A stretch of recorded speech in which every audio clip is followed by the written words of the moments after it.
Jen Delaney here, and today I'd like to talk about how well you can tolerate love. We think that love and vulnerability, which connect human beings, is easy to do. We make some assumptions about it, but actually, as you know, and you can look up more about this, but we're programmed with a negative bias. So actually, it's not easy to love, and we have to learn it. We have what's called, Dan Siegel calls it a window of tolerance. So we have a lot more tolerance for what we've experienced in the past. And because our brain tends to pick up and remember the negative things that happen more readily, we have a bigger tolerance for the negative. So if people have had some severe losses in their childhood and then people have shut them down emotionally over and over and over, they will tolerate overriding their own desires for life. They will tolerate being taken advantage of because there's a part of them saying you're neglecting people or you're not taking care of others or you're being selfish. And so we only have so much energy. We have a battery and it runs out. So if we're not taking care of ourselves, if we're not programmed to take care of ourselves, then it lingers throughout our entire life and shows up. So the window of tolerance when we're have experienced some trauma or experienced some rough relationships is much wider for taking some crap, being abused.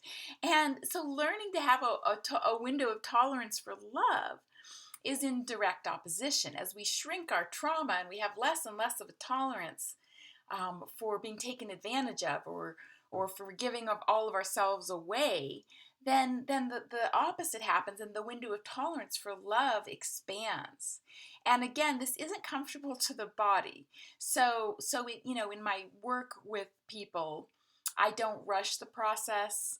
They might dip in a little bit into deeper emotions and into vulnerability and then pop out and do a lot of thinking and a lot of blaming. And I kind of, teach people that what's happening. I teach them what's happening so they can begin to see it in their own lives.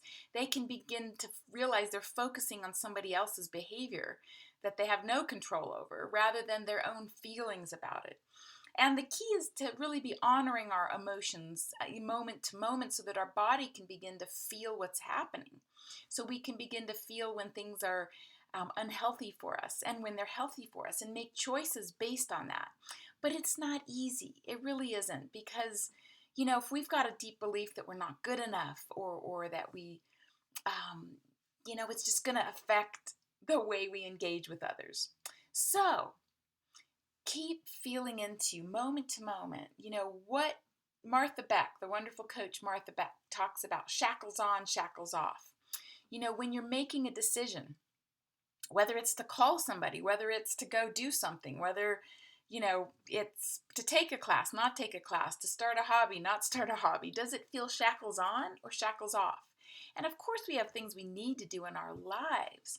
But unfortunately, I use the battery as an example. We get completely depleted until we have nothing left, and then we take it out on the people we love the most, or we don't have time for the people we love the most because we feel completely drained. So that's the thing about, tuning in moment to what's motivating you. Have you developed kind of a tolerance for being taken advantage of, for being abused, for all of that? Or, are you making your decisions from what lights you up? Because the more you're lit up and the more your battery is recharged again and again and again, the more you actually have to give. So at any rate, that's a little bit about the window of tolerance and how trauma can affect us in that way. All right, take care. Wishing you serenity, freedom, and joy.